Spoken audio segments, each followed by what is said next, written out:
Malakas ang reaksyon sa Israel sa US-Iran na kasunduan na itinuturing ng marami bilang pagkadismaya o pagtataksil. Pero sa eksklusibong panayam kay Guy Azriel ng I24 News English, si Victoria Coates, dating pangalawang tagapayo sa pambansang seguridad ni Pangulong Trump at ngayon ay vice-presidente ng Heritage Foundation, ay ipinagtatanggol ang administrasyon sa paghawak ng kasunduan. Sabi niya, normal lang ang di pagkakasundo ng mag-aalyado, pero dapat ito manatili sa loob ng pamilya. Narito ang kanyang pahayag. Salamat po, Ginang Coates, sa inyong pagsama sa amin. Ngayon, ang Israel ay siyempre hindi bahagi ng MOU na ito.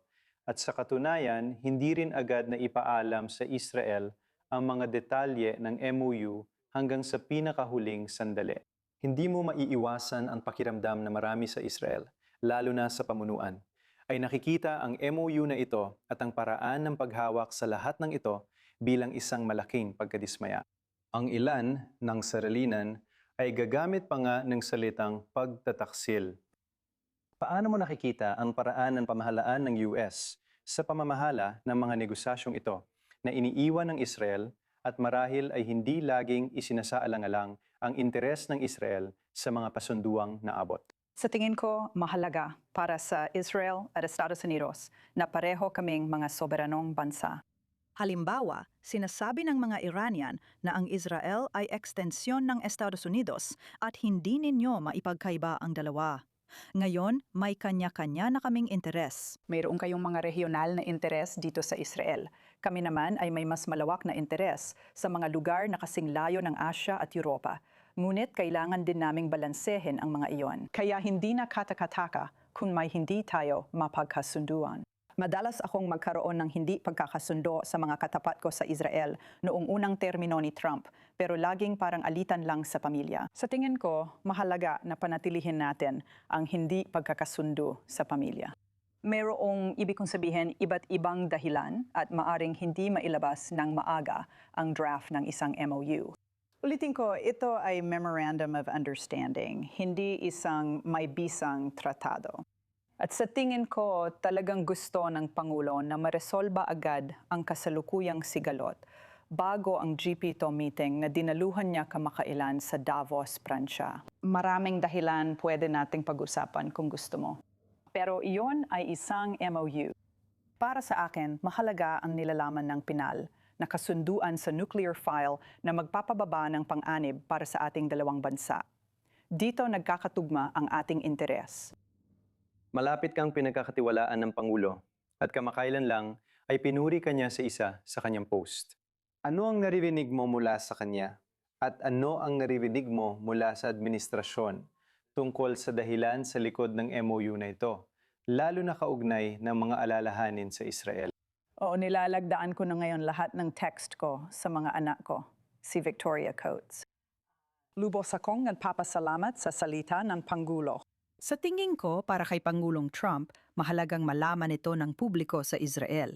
Papasok na kami at nababasa ko sa diaryo, pati kayo ay papasok na rin sa eleksyon. Maaring nabasa mo na, tatakbo kami sa eleksyon ngayong Nobyembre. At ang pinakamasama na maaaring mangyari sa pananaw ko ay kung magkakaroon kami ng malaking pagkatalo sa midterms, lalo na sa Senado. At kung mangyari yon, ang huling 2 taon ng ikalawang termino ni Pangulong Trump ay magiging puro impeachment, mga pagdinig at ganitong uri ng kaguluhan na pipigil sa mga konkretong aksyon na nakita natin noong panahon ng Epic Fury. Kaya sa tingin ko, oo, nakita yon ng Pangulo bilang panawagan na pagtuunan ng pansin ang mga lokal na issue sa mga susunod na buwan dahil ang mga pandaigdigang usapin ay madalas hindi nakakaapekto sa midterm elections sa Amerika. Karaniwan, lokal lang ang mga isyung iyon. Kaya titingnan ko ang mga nagawa ng Pangulo na mas malaki ang pinsalang na idulot niya sa Islamic Republic of Iran kaysa sa anumang naunang Pangulo ng US at hindi na yon maibabalik pa sa dati. Iyan ang totoong nagawa niya sa ikalawang termino at dapat magbigay yon ng kredibilidad sa kanya.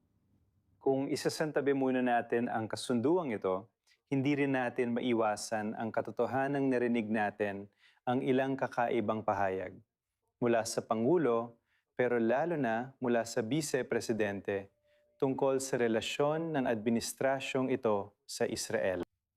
May ilan na nagsasabi na tinakot pa ng Vice Presidente ang Israel dahil sa pagpuna nito sa kasunduang ito. Paano mo nakikita ang malaking pagbabagong ito sa tono ng administrasyon na dating itinuturing na pinakamalaking kaalyado ng Israel at tiyak na pinakamalapit na kaibigan ng Israel sa White House, hanggang sa puntong nakikita ng maraming kaaway ng Israel ang mga pahayag na ito bilang senyales ng malaking hidwaan sa pagitan ng mga administrasyon?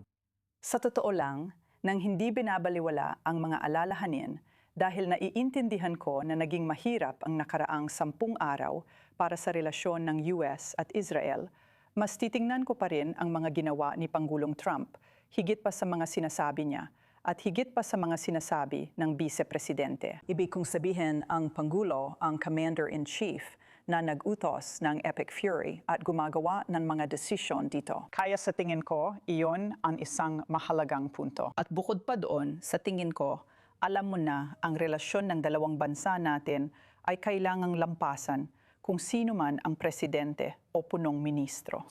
Ang koordinasyon sa pagitan natin na ipinakita sa Epic Fury Roaring Lion ay napakalakas talaga. Sa tingin ko, dapat muna tayong umatras at huwag pansinin ang mga pahayag na posibleng may politikal na motibo. Sa halip ay tingnan ang pinagsamang kakayahan ng dalawang bansa. Dapat mas mataas ito kaysa sa politika.